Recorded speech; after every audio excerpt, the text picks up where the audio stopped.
요새 여고생들 사이에서 뭐가 도는지 알아요? 지금 이런 생각 하시는 분들 계실 거야. 네가 문제야. 피디님들 여고생들한테 관심 많아요? 좀 이상하지.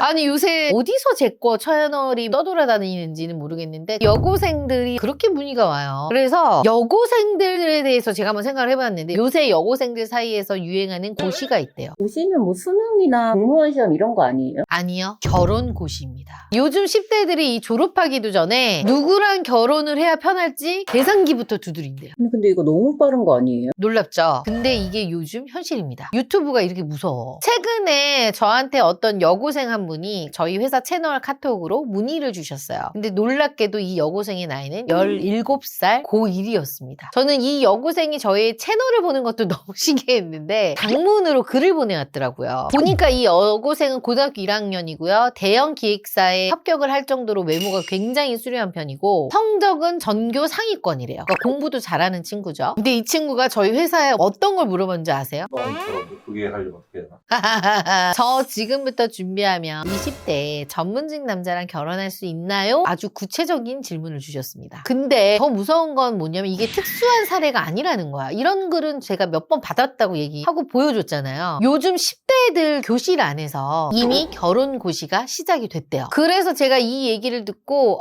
요즘 친구들 좀 영악하다라고 생각하시는 분들이 계실 텐데 이거는 영악함이 아니라 사회에서 보내는 신호 같은 거예요. 그래서 오늘은요, 이 10대들의 기형적인 결혼 고시의 본질을 구조적으로 짚어보겠습니다. 첫 번째입니다. 교복 입고 시작된 결혼 고시입니다. 피디님들, 요즘 여고생들이 단톡방 하잖아요. 거기서 뭐가 도는지 알아요? 그냥 여고생이면 아이돌 직캠 같은 그런 것도 있겠죠, 물론. 근데 요즘은요, 저희 같은 결정사 등급표, 남편 직업별 연봉 리스트, 이런 게 돈대요. 근데 저도 커뮤니티에서 이런 거 봤어요. 그러니까 저도 사실 이게 과장이었으면 좋겠어요. 근데 실제 커뮤니티를 찾아보니까 익명으로 이런 글들이 올라왔더라고요. 의대생이랑 연결되려면 어떤 대학 어떤 과를 가야 될까요? 인서울의 애매한 학과를 가서 20대를 날리느니 얼굴 제일 이쁠 때 사짜 남자 만나서 편안하게 살자. 그게 가성비겠죠? 이런 글이 있었어요. 요즘 10대한테 결혼이란 의미는요, 사랑이 아니라 시험입니다. 합격선이 어디인지, 감점 요인은 뭔지, 언제 준비해야 유리한지 입시처럼 접근을 해요. 이게 결혼 고시입니다. 더 무서운 건요, 10대 때부터 이런 이력서를 쓴다는 거야. 무슨 이력서요? 일명 신부감 이력서. 나중에 내가 상류층 결혼 시장에서 감점당하지 않으려고 SNS에 사진도 정리하고요. 과거 흔적도 삭제하고 이미지 톤도 통일한다. 이거 진짜예요? 이런 얘기들이 있어요.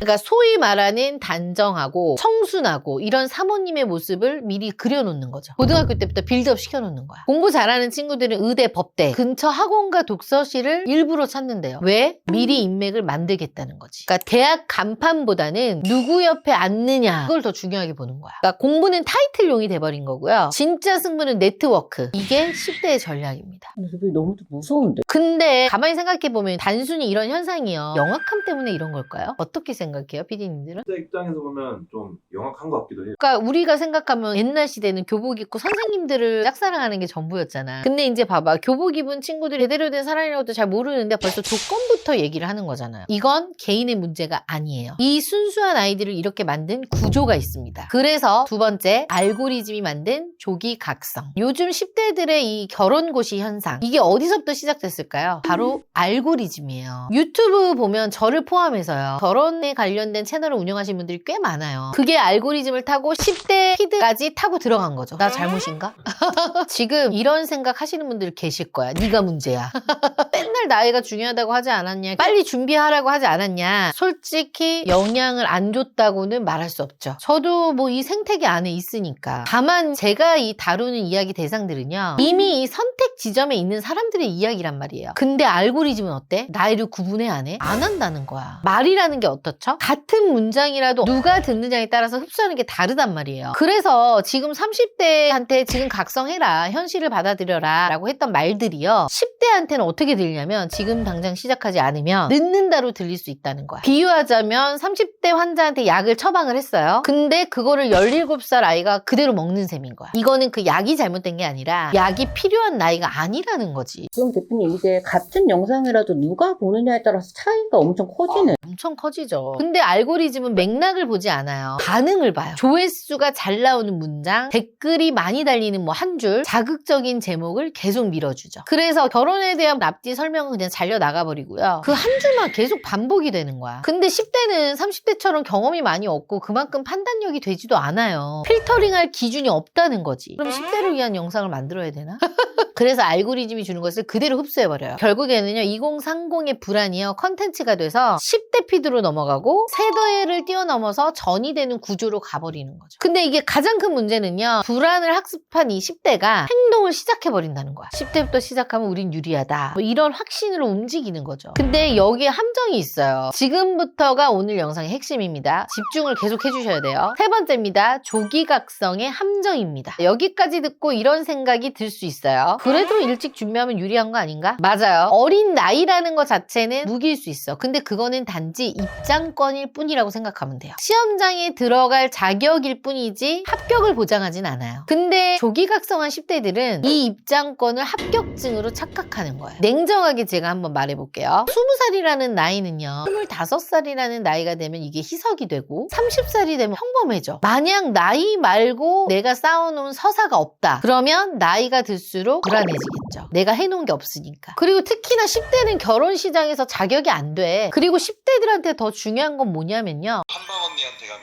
결혼할 수 있나요? 물론이죠. 1대1로 꼼꼼하게 관리해주고 철저하게 객관화를 할 수 있는 피드백을 주고 매니저가 딱 달라붙어서 어떻게 해야 할지 컨설팅해주는 전문가를 찾아오세요. 한방 언니가 함께 고민하고 도와드리겠습니다. 사람을 보는 안목이야. 16살에 사람 보는 눈이 정확할 수 있나요? 없죠. 조건은 볼 수 있어. 근데 그 사람이 나를 어떻게 대할지에 대한 거는 경험 없이는 절대 보이지가 않아요. 그러니까 가성비 계산하다가 인생 전체를 도박에 거는 선택을 할 수도 있다는 거예요. 그래서 저는 이 영상을 보고 있는 10대들한테 꼭 얘기를 해주고 싶어요. 지금 느끼는 그 불안 이해해. 늦으면 힘들다. 이런 말을 보면 조급해지는 것도 당연해요. 근데 지금 여러분 나이에 가장 중요한 무기는요, 전략이 아니에요. 가능성이에요. 아직 어떤 사람이 될지 정해지지 않는 시간, 그 시간을 어떻게 쓰느냐가 결국 여러분의 서사가 됩니다. 대표님 지금 10대들이 이렇게 결혼 고시 막 하는데 진짜 뭘 해야 되는지 대표님 좀 조언해 주시면 좋을 것 제가 좀 이제 어떻게 보면 꼰대라서 그런지는 몰라도 나이에 맞지 않는 건 별로 좋아하지 않아요. 그 나이에 느낄 수 있는 친구들과의 즐거움, 그리고 그때 배울 수 있는 공부라는 게 있잖아요. 그냥 그 과정에서 오는 평범함들 있잖아요. 평범함을 좀 누렸으면 좋겠어요. 그리고 정말 내가 욕심을 부려서 좋은 데에 결혼을 하고 싶다라고 하면 공부 열심히 해. 그래서 좋은 대학 가. 그럼 대표님 이게 꼭 명문대를 가야 되는 거예요? 명문대를 가면 좋긴 하겠지만 요새는 AI 발전해서 좋은 대학교 나왔다고 해서 좋은 데만 가는 거 아니라서 본인이 뭘 원하는지, 어떤 걸 잘하는지를 찾아서 내가 앞으로 잘할 수 있는 것들에 관련된 그 문을 여는 게 가장 중요하죠. 그래서 제가 한마디로 얘기하면요, 결혼은 입시다라고 하지만 결혼은 수능이 아니에요. 점수 맞춰서 합격하는 시험이 아니야. 그러니까 너무 일찍 결론을 내려고 하지 말고요. 여러분들 앞으로 만나봐야 될 남자도 너무 많아. 한 남자만 만나면 결혼할 건 아닐 거 아니야. 조기각성이라는 게 때로는 전략이 될 수도 있지만 함정이 될 수도 있다는 거죠. 또 오늘은 저희가 10대 결혼 고시에 대한 현상이 왜 일어났는지에 대해서 좀 이야기를 해봤는데, 오늘 이야기의 핵심은 바로 이겁니다. 10대들이 영악해진 게 아니라 불안이 빨라진 시대가 됐다는 것. 이건 좀 어른들도 한번 생각을 해봐야 될 문제인 것 같긴 해요. 구조는요, 쉽게 바뀌지 않아요. 알고리즘 절대 당장 달라지지 않아요. 근데 한 가지 바꿀 수는 있어요. 그 불안을 누굴 잡느냐 여기에 쓰지 말고요, 내 가치를 올리는 데 쓰세요. 결국 선택받는 건 나이라는 숫자만이 아니라 나라는 사람입니다. 결혼과 연애에 대해서 더 현실적인 조언을 듣고 싶다면 하단에 더보기란이 있잖아요. 그거 클릭하셔서 상담 신청해 주시면 저희가 빠르게 연락드리겠습니다. 10대는 가입 불가. 좀 더 크고 그리고 저한테 문의를 주세요.